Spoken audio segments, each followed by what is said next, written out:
Apa yang sedang diperjuangkan oleh warga Gaza hari ini bukan semata-mata kemerdekaan mereka. Wallahi, bukan semata-mata mereka sedang mempertahankan tanah air, bukan. Mereka sedang mempertahankan kehormatan seluruh umat Islam dunia. Mereka sedang mempertahankan kehormatan saya, kehormatan Ustadz, kehormatan antum semua di sana. Demi Allah, sampai hari ini, detik ini Ustadz, antum harus tahu ya, tawaran Israel untuk Gaza masih berlaku. Israel itu menawarkan kepada warga Gaza, kami akan buat Gaza ini semakmur Singapura.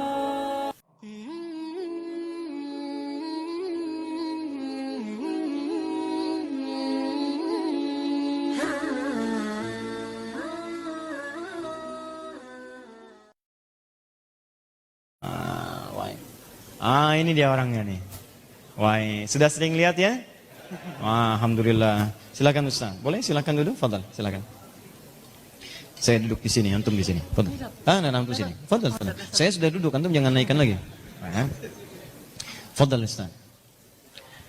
Bismillahirrahmanirrahim. Assalamualaikum warahmatullahi wabarakatuh.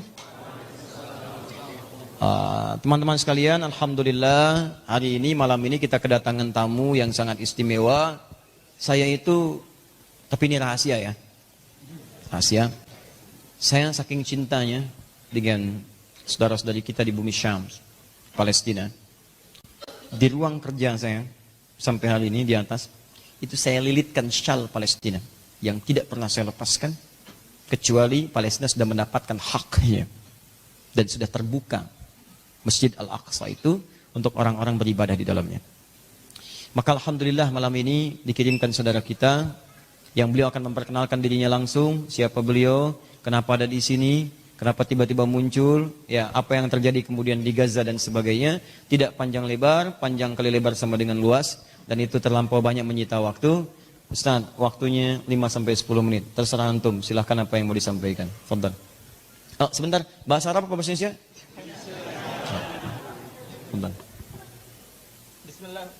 Bismillah. Bismillahirrahmanirrahim. Assalamualaikum warahmatullahi wabarakatuh. Alhamdulillah wassalatu wassalamu ala Rasulillah amma ba'd. Pertama-tama perkenalkan, nama saya Muhammad Husain. Saya aktivis kemanusiaan Indonesia yang tinggal di Gaza sejak tahun 2011. Alhamdulillah, dan baru pulang ke Indonesia berkunjung bulan yang lalu. Tiba di Indonesia bulan lalu. Artinya saya tinggal di Gaza selama 8 tahun. Alhamdulillah. Di sana saya selain menjadi aktivis kemanusiaan, saya juga jurnalis, kontributor lepas, dan saya juga mahasiswa Indonesia. Kuliah Fakultas Syariah di Universitas Islam Gaza.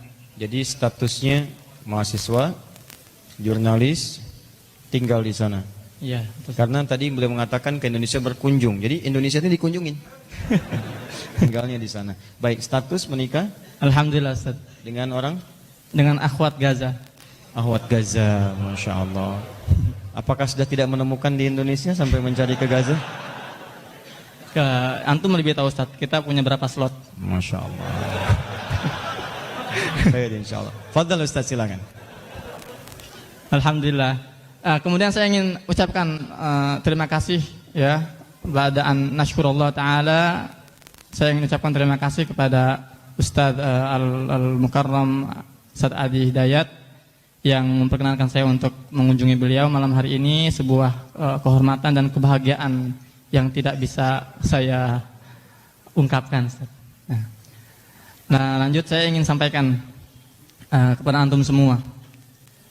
Selama 8 tahun saya di Gaza, hal yang paling sering saya dengar dari mereka, warga Palestina, adalah Muhammad, billah alik, lama tarawih ala Indonesia, salim ala ikhwani fi Indonesia. Ini berkali-kali disampaikan kepada saya. Tolong wahai akhi Muhammad, kalau kamu pulang ke Indonesia, sampaikan salam rindu kami, sampaikan salam cinta kami untuk mereka, saudara-saudara kami di Indonesia. betapa mereka rindu kepada kalian, betapa mereka cinta pada kalian, dan betapa besar harapan mereka terhadap kalian. Takbir. Maka dari itu saya ingin sampaikan kepada antum semua di majelis ini, Assalamualaikum warahmatullahi wabarakatuh. Kemudian alasan saya pulang ke Indonesia ada dua hal. Yang pertama adalah permintaan orang tua untuk dikunjungi. Orang tua sudah sepuh, ayah sudah 73 tahun, dan beliau sudah sangat rindu kepada anaknya. Yang kedua, saya ingin menyampaikan apa yang sekarang sedang terjadi di Gaza. Saya di Gaza ini dijuluki oleh mereka Ustaz, Safir Indonesia di Palestina, duta besar Indonesia di Palestina. Meskipun saya tidak ada hubungannya dengan pemerintah gitu loh. Karena saya di sana selain mahasiswa, saya juga aktivis kemanusiaan, dan saya juga sering diminta mengisi kajian-kajian di berbagai masjid di Gaza. Ini saya harus bukan memotong tapi memberikan penjelasan. Safir itu dari kata safara. Safara itu pada asalnya itu adalah sesuatu yang mengungkap apa yang ada di sekitarnya. Kenapa duta besar disebut dengan safir? Karena dia berusaha meneliti, mengungkap apa yang ada di tempat dia tinggal. Dan diberikan laporan, ini perkembangannya, ini begini, dan begini. Jadi kalau orang Palestina, orang Arab menyebutkan beliau dengan safir, itu pantas karena keberadaannya mengungkap apa yang terjadi di sekitaran Palestina. Barakallahu fiik Ustaz. Apa yang sedang terjadi di Gaza? Ketika saya tinggalkan Gaza dengan 2 juta warganya sedang memasuki masa periode terburuk, masa tersulit sepanjang sejarah konflik Palestina-Israel. Gaza dengan 2 juta penduduknya diblokade sejak tahun 2006. Sudah lebih dari 12 tahun. Krisis, berbagai krisis, sebutkan apa jenis krisis di dunia? Ada di sana. Krisis ekonomi, 75% sektor ekonomi kolaps. Krisis air bersih, 95% lebih air bersih di sana terkontaminasi, tidak layak minum. Krisis kemiskinan, krisis sosial, krisis keamanan. Listrik di Gaza itu hanya 4 jam satu hari, bayangkan. Blokade yang sangat mencekik. Belum lagi intimidasi, serangan dari udara, dari darat, dari laut. Setiap hari. Namun di sini ada hal yang ingin saya sampaikan, penting untuk saya sampaikan. Apa sebenarnya yang sedang mereka perjuangkan di sana? Mereka rela diblokade. Mereka rela dibunuhi. Mereka rela diintimidasi, diteror. Banyak yang salah kaprah di kita. Kenapa mereka harus diperhatikan? Apa yang sedang diperjuangkan oleh warga Gaza hari ini bukan semata-mata kemerdekaan mereka. Wallahi, bukan semata-mata mereka sedang mempertahankan tanah air, bukan. Mereka sedang mempertahankan kehormatan seluruh umat Islam dunia. Mereka sedang mempertahankan kehormatan saya, kehormatan Ustadz, kehormatan antum semua di sana. Demi Allah, sampai hari ini, detik ini Ustadz, antum harus tahu ya, tawaran Israel untuk Gaza masih berlaku. Israel itu menawarkan kepada warga Gaza, kami akan buat Gaza ini semakmur Singapura. Kami akan bangunkan untuk Gaza pelabuhan terbaik. Kami akan bangunkan untuk kalian bandara terhebat, tercanggih. Tapi satu minta kami, tanggalkan senjata kalian, berhenti melawan. Kami akan angkat blokade, kami akan buat kalian kaya. Tapi apa jawaban mereka? Tidak.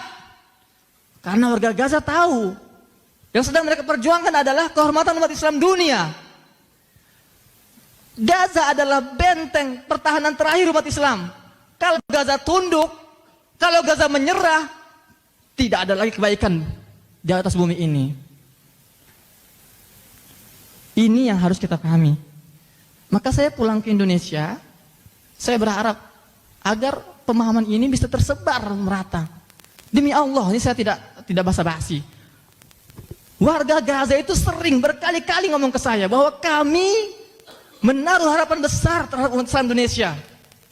Kami yakin bahwa yang akan membebaskan Palestina bukan dari negara-negara Arab, bukan dari Mesir, bukan dari Saudi Arabia, bukan dari Mana lagi? Sebutkan negara-negara Arab. Mereka yakini apa? Indonesia akan memimpin perjuangan pembebasan Palestina dan Masjid Al-Aqsa. Takbir. Maka dari itu saya harus berkunjung sejenak Indonesia. Saya ingin betapa cinta mereka, rasa sayang mereka, kerinduan mereka, dan harapan mereka sangat besar kepada umat Islam Indonesia. Sampai detik ini, sampai hari ini, mereka terus mengirimkan pesan kepada saya, tolong ya akhi Muhammad, sampaikan pesan kami kepada mereka. Maka dari itu saya sangat senang, alhamdulillah, di malam yang mulia ini, di majelis yang Allah berkahi ini, kita semua dikumpulkan. Saya bertemu dengan antum semua, dan kita berdoa, kalau hari ini kita bisa sholat berjamaah di Masjid Al-Ihsan, insya Allah besok kita semua sholat berjamaah di Masjid Al-Aqsa. Takbir. Kurang lebih itu saja karena saya sudah dibatasi oleh waktu. Udah 10 menit ya. Pertanyaan Ustaz, antum kan ini duta Gaza, sedangkan Gaza diblokade dan tidak mudah menyampaikan situasi di Gaza, apalagi untuk kebaikan masyarakat Gaza. Bagaimana ini kemudahan antum bisa keluar, masuk, apa tidak ada kesulitan nanti untuk masuk lagi ke sana? Jadi itulah alasan kenapa saya selama 8 tahun di Gaza pulangnya sekarang. Jadi memang sangat sulit Ustaz, sangat sulit. Saya pun sempat tertahan di perbatasan Rafah Mesir ini lebih dari 30 jam. Saya ditanya diinterogasi oleh pihak intelijen. Ya, alhamdulillah Allah mudahkan berkat doa orang tua dan doa teman-teman semua. Meski demikian, tetap ini saya belum sebetulnya nggak ada jaminan saya bisa pulang ke Gaza, Ustaz. Tapi alhamdulillah karena saya membawa anak dan istri dari Gaza, ini biasanya gitu. Karena saya sudah punya identitas iqamah di sana di Gaza, dan saya punya anak dan istri dari Gaza. Biasanya mereka memberikan pengecualian saya bisa masuk ke Gaza. Makanya saya juga mohon doanya antum semua, semoga Allah mudahkan perjalanan saya ke Gaza dalam beberapa bulan ke depan. Insyaallah. Dan titip pesan untuk warga Gaza bahwa kami pun di sini sangat merindukan berjumpa dengan saudara-saudara kami di sana, sama-sama beribadah di Al-Aqsa. Dan tolong sampaikan pada mereka, jika ada 1000 orang yang berjuang untuk Aqsa, maka kami akan termasuk di dalamnya. Jika itu hanya 100 orang, maka kami pun ada di dalamnya. Jika ada 10 orang, maka kami ada di dalamnya. Dan jika ada cuma 1 orang yang berjuang, maka katakan, itulah kami orangnya. Allahu Akbar. Seperti Palestina menjadi negara pertama dengan muftinya mengakui kemerdekaan Indonesia, maka kita pun insya Allah akan menjadi bagian yang pertama. Bukan hanya bermohon kepada Allah, tapi kalau kita diberikan kesempatan untuk menjadi bagian terbaik di saf yang pertama untuk masuk ke Aqsa itu, insya Allah kita akan jadi bagian dari itu, dan kita akan jadi pionir di dalamnya. Takbir. Saya kira itu hal terbaik di malam ini. Dan jangan takut dengan berbagai hal, karena ajal kita sudah dituliskan mau dimanapun. Wafat itu niscaya, apapun sebabnya itu bisa terjadi. Tapi kita bisa memilih dalam keadaan apa kita wafat.